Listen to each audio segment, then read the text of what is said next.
Idinaan sa isang fun run ang pagdiriwang ng National Lung Month sa San Jose, Batangas. Tunghayan yan sa report ni Paul Hernandez. Kumasa sa 5K at 10K run ang nasa 400 individual sa fun run sa San Jose, Batangas. Worth it ang pawis at pagod ng magkaibigang Kim at Santino sa pagtakbo na bahagi ng pagdiriwang ng National TB Day at National Lung Month ng Department of Health. Worth it naman po. Napalakas ko po yung katawan ko. Tapos na-exercise din po ako. Para gusto ko lumakas sa pagtakbo. Ang fun run nilalayong pataasin ng kamalayan ng publiko tungkol sa tamang pangangalaga sa baga. Nagko-coach din po ako kasi ako sa track and field.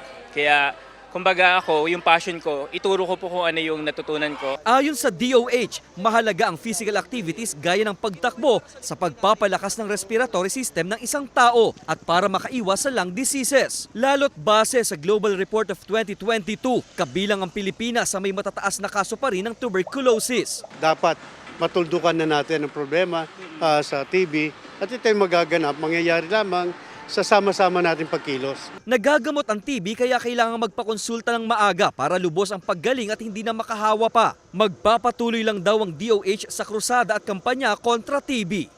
Kasama si Kel Ravaca, Paul Hernandez, Balitang Southern Tagalog.